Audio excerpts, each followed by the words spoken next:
renseigner? Vous cherchez quelque chose en particulier?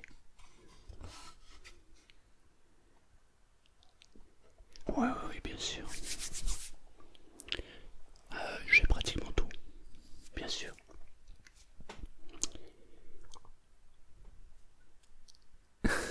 Bien sûr, je peux, bien sûr. Alors, même si vous voulez, je vous ferai une petite dégustation, comme ça vous allez pouvoir exactement voir les différences. Alors d'abord, si vous voulez, le cadre, il est comme ceci. Si vous voulez, tiens, je vais même faire mieux. Puisque je vous sens motivé et que je vois que vous avez l'air intéressé par les abeilles et comment se passe ce monde merveilleux de l'apiculture. Ce que je vous propose, c'est que je vais vous rajouter quelques images et vous allez voir exactement comment ça marche. Ça vous va? Ok. Je vais vous raconter un petit peu les histoires des abeilles et en même temps, je vais quand même en profiter pour m'occuper. C'est ça. Alors, faut savoir déjà que lorsque l'on veut faire une exploitation de ruches et qu'on veut poser des ruches dans un endroit, il faut le préciser. Il faut mettre une pancarte avec son numéro d'agrément, que l'on soit professionnel ou amateur. Exactement, ça va éviter que les gens se fassent piquer pour eux. Vous imaginez, vous vous promenez, vous faites pas attention et là vous avez une multitude d'abeilles qui viennent sur vous.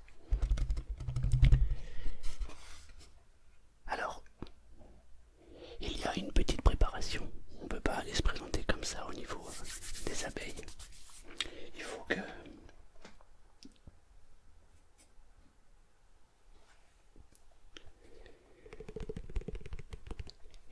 il faut un certain nombre d'outils. Alors déjà ceci, pour préparer la ruche. Comme vous le voyez ici. Je sais pas si on vous le voyez en transparence. Oui. Vous avez des tiges de fer. Sur les tiges de fer, on va venir plaquer une cire de très bonne qualité en règle générale. On va faire fondre en fait cette cire et on va la coller. Pour la faire fondre, il y a plusieurs techniques. Il y a le fil de fer qui est ici. Vous le voyez? Ouais. Soit on le fait chauffer avec un briquet, les 3 lames, et on pose sa plaque de cire. La cire va fondre et elle va se coller directement sur les 3 tiges de fer comme ici. Voilà.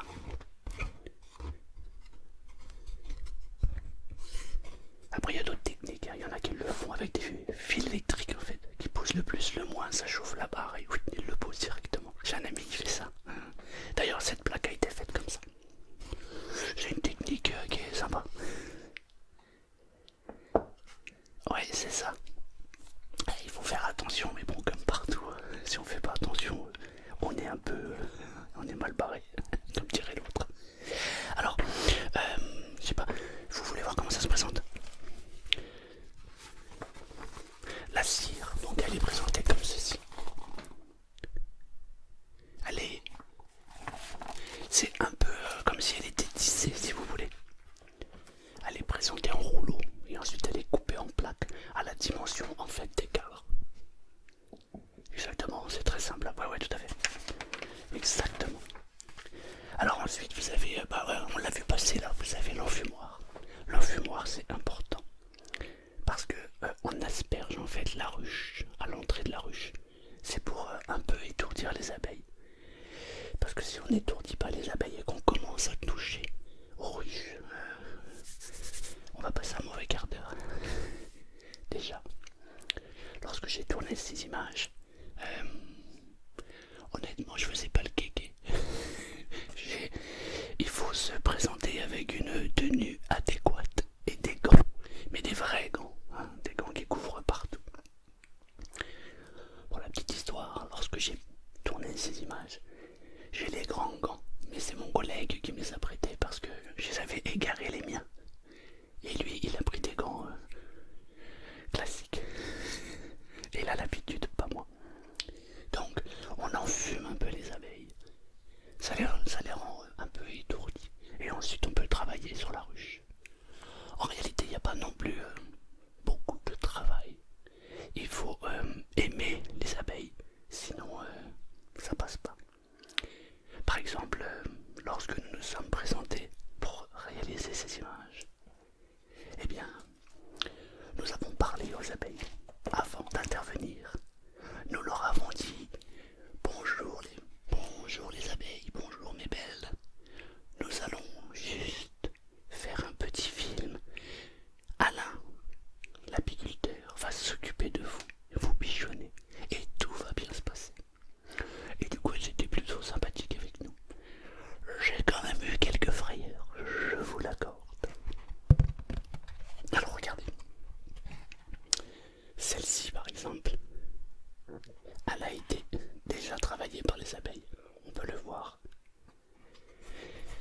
Si vous regardez ici, la cire est montée beaucoup plus haut par rapport à celle-ci qui est complètement vierge. Vous voyez? Ouais.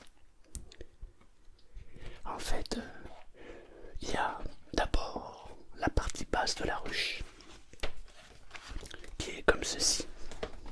Ça vous plaît au moins? Sinon j'arrête. Oui, bon. Vous avez la partie basse qui est comme ça. C'est une grande... Elle est grande, exact. Et ensuite, au-dessus, on a la partie ce qu'on appelle la partie haute. Et c'est là-dessus que le miel va venir. Dans la partie basse, les abeilles vont construire leur nid. Où il va y avoir les larves, les bébés, enfin bref, tout. Et la reine aussi qui est au-dessus. La grille qui est tout en haut est une grille qui est assez serrée. Elle permet aux abeilles de sortir, mais pas à la reine. La reine étant beaucoup plus grosse. Sinon, si la reine s'en va, la ruche entière va la suivre. Et ça peut causer un problème. Donc, on évite ce genre de choses. Bah oui, c'est logique, c'est ça, exactement, oui, c'est logique en même temps. Ouais, non, ça a une durée de vie assez courte, oui. Vous avez par exemple les abeilles d'été et les abeilles d'hiver. Le terrain est tout le temps préparé. Elles ont une fonction qui est particulière, vous en avez plusieurs. Vous avez les butineuses, pardon, c'est celles qui vont aller butiner les fleurs, les feuilles, etc. et qui vont ramener le miel. Ouais. Vous avez celles qui sont devant et qui vont monter la garde. Attention là, ça attaque sec. Vous avez les éclaireuses, elles s'en vont et elles vont repérer où il y a des endroits pour la ruche, des bons endroits où le miel va être de meilleure qualité. Vous avez les reproducteurs. Alors on les reconnaît car en général ils ont des yeux un peu plus globuleux. Ouais. À ne pas confondre avec... bon, je m'égare. Et tout ça en fait ça forme une colonie. Ici, ouais, elles sont très très structurées, très organisées. Alors par exemple, nous avons ce miel-ci, c'est un miel toute fleur.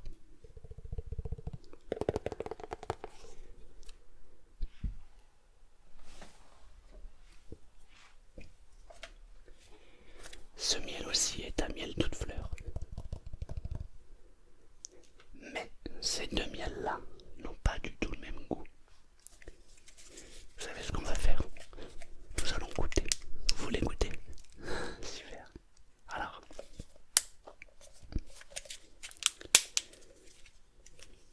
vous savez qu'il y a des hôpitaux qui se servent du miel pour guérir des blessures. Ouais. Dans le nord de la France, ça se fait. Des expériences qui sont en cours. Où lorsqu'on a une blessure, en fait, on met du miel. Et il paraît que ça guérit beaucoup plus vite. Ouais. Il y a plein d'études qui sont en train de se réaliser. Vous savez qu'il faut prendre soin des abeilles. Hein. Parce que s'il n'y a plus d'abeilles, il n'y a plus d'humanité. Regardez la couleur qu'il a.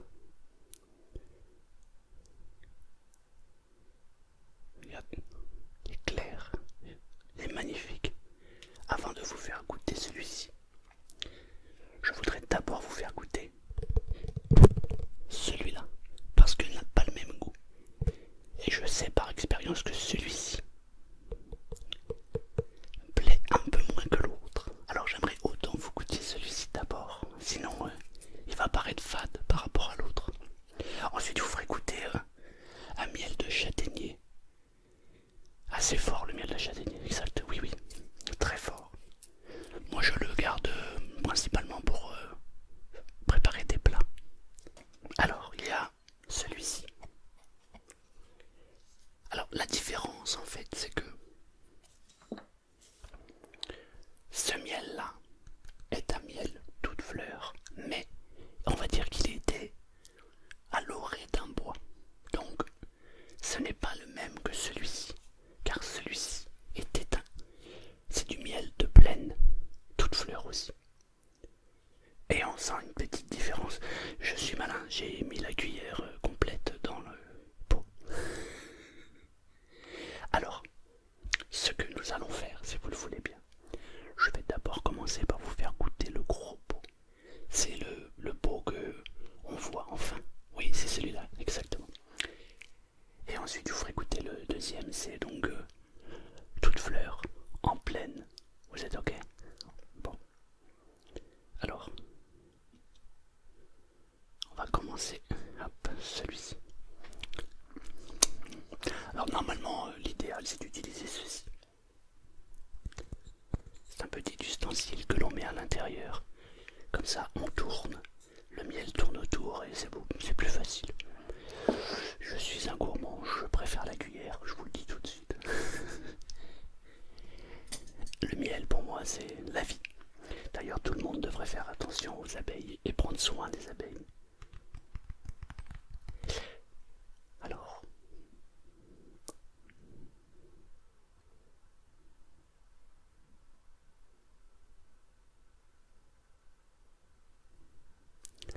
ok, tenez, écoutez-moi ça.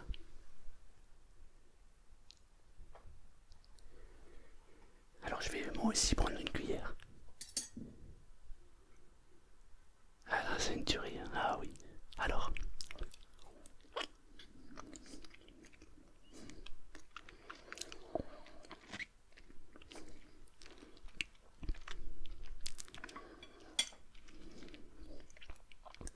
il faut laisser toutes les saveurs agir. Vous aimez beaucoup le miel, hein? Ouais, ça se voit. Il est bon, hein? Alors, il est sucré, mais pas plus. On est d'accord? Ouais, bon. Maintenant, juste, pour vraiment que vous voyez la différence, je voudrais que vous goûtiez celui-ci. Hop, ça va pas le faire. Bon, vous permettez. Je prends une nouvelle cuillère. Wow. Celui-ci, il est magique. Il est magique. Alors, allez-y. Hop. Tenez.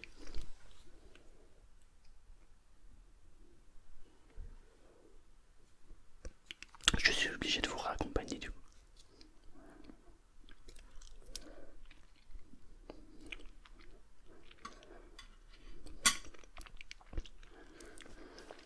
Elle est beaucoup plus sucrée. Et c'est ça. Il y a derrière. Moi ça me rappelle. Là je m'envole. Je suis comme une abeille. Là je m'en vais dans les prairies. Hein. C'est drôle parce que celui-ci, donc, il a été récupéré toute fleur, mais à l'orée d'un bois. Donc il est un petit peu plus costaud, je dirais. Mais ce qui est drôle, c'est qu'il est plutôt clair. En général, quand on va dans la forêt, le miel est quand même plus foncé. Et là, il est clair. Celui-ci, je vous cache pas que ça fait partie de mon top 3. Si vous voulez, alors, je vais vous faire goûter un miel. Alors, on va celui-là, qu'est-ce qu'il a? Bon, vous savez quoi?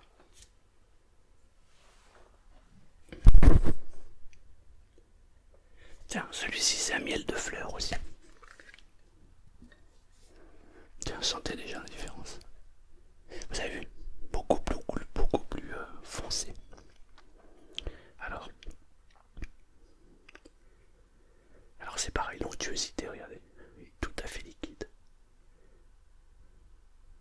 Allez, écoutez-moi ça.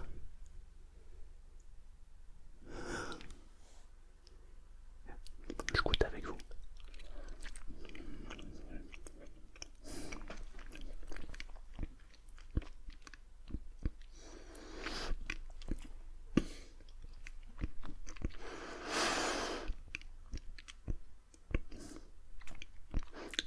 Il m'a brûlé. Moi aussi. J'étais pas prêt en fait. Je m'attendais pas à ce goût, du coup ça m'a. Il m'a bluffé, vraiment. Là je suis bluffé. Je reprends une cuillère.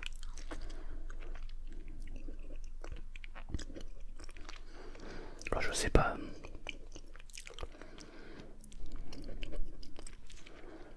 Vous sentez quoi comme goût derrière?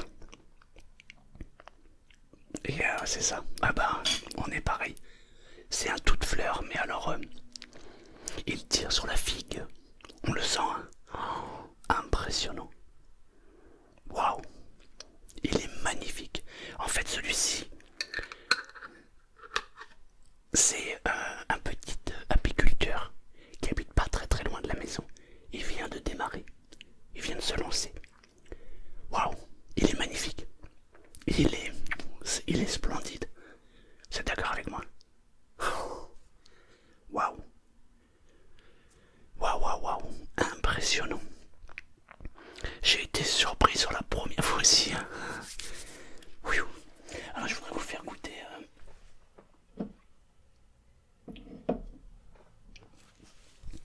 Celui-ci. Alors celui-ci est plus foncé. Là par contre,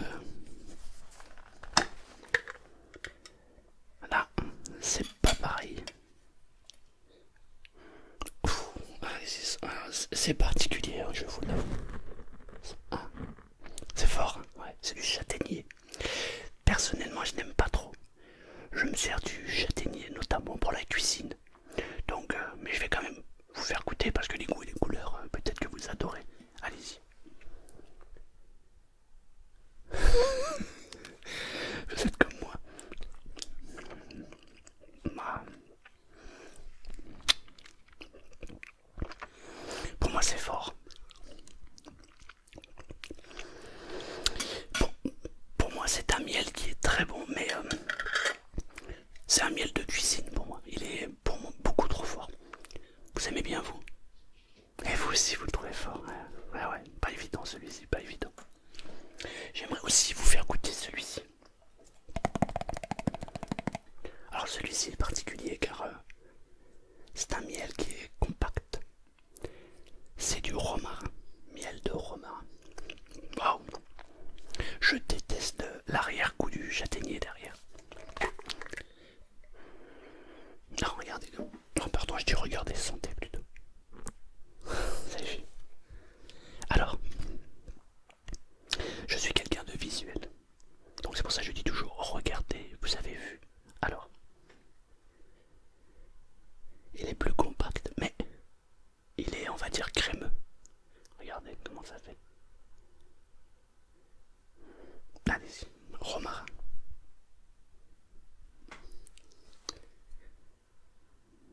Non, non, non, je change de cuillère, je vais pas prendre la vôtre.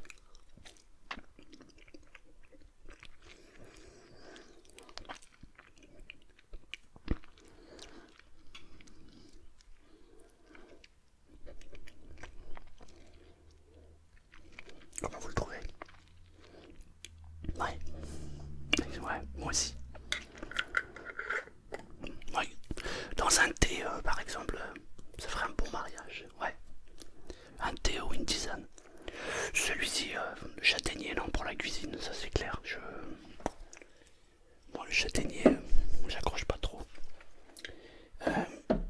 Après, vous aviez celui-ci, c'est un miel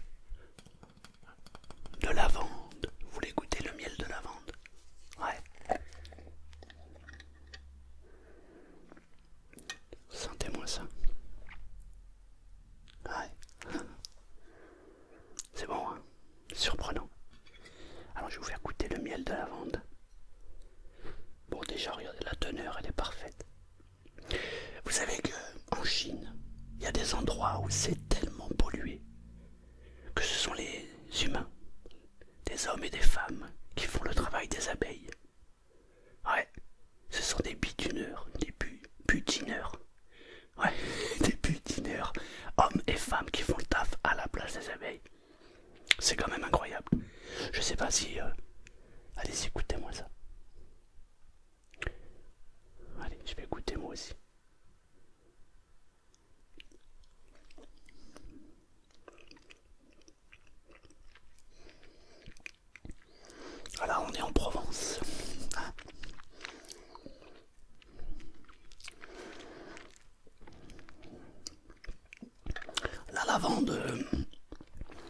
y a pas de, quand on veut goûter un miel, on prend un miel de lavande, il n'y a pas d'erreur possible. Mais mon préféré de tous, qui est le numéro un, c'est celui-ci. Miel d'acacia.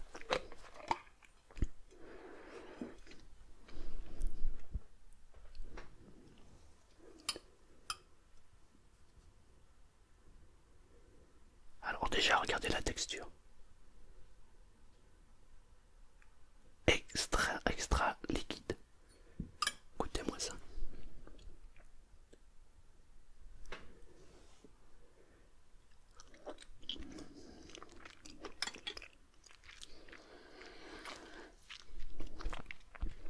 L'acacia, c'est particulier. On peut me mettre les yeux fermés, je le reconnais de suite. Non, le miel d'acacia, c'est particulier. Moi, je l'adore. Mais là, je dois avouer quelque chose. Déjà, je voudrais vous demander à vous. Vous avez goûté, comme moi, les différents miels. Vous placez lequel en numéro 1? Alors là, je suis à 100% d'accord avec vous. Vous voulez le regoûter?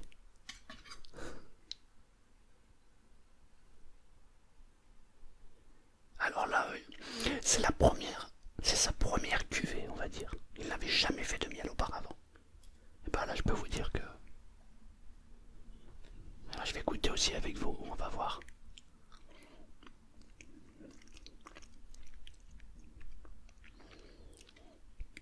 Il y a un goût de figue, c'est juste magnifique.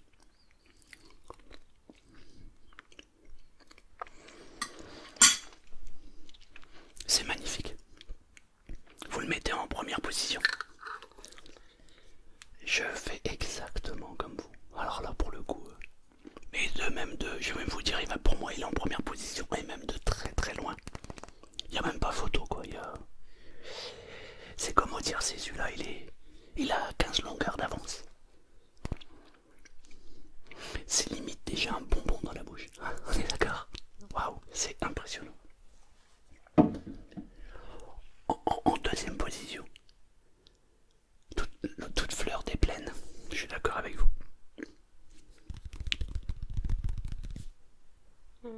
On est obligé de le regoûter. Alors, allez-y. Il faut s'assurer, c'est sûr. Ouais, hop.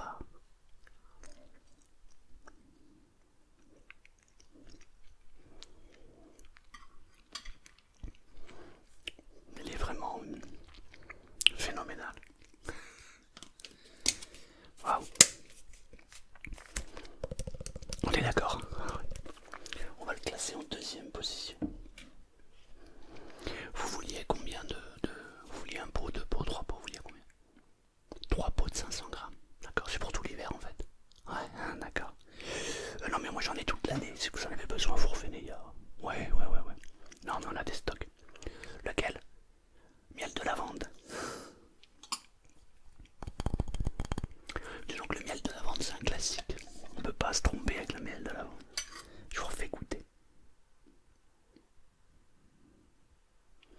Allez-y.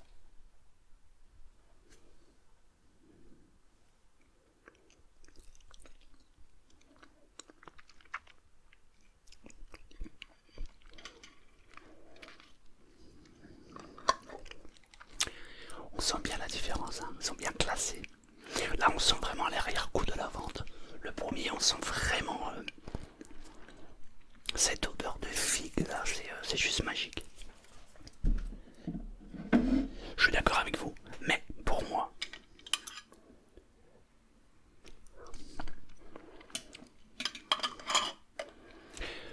le miel d'acacia, c'est pour moi mon favori. Alors, en vrai, je les classerai comme vous, mais je mettrai le miel d'acacia aussi en deuxième position, parce que je suis un incontournable du miel d'acacia.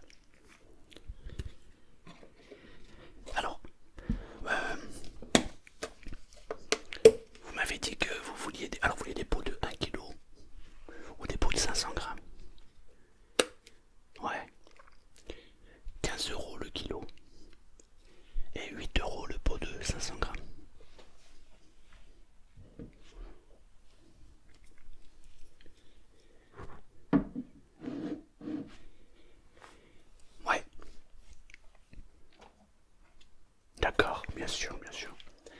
a pas de souci.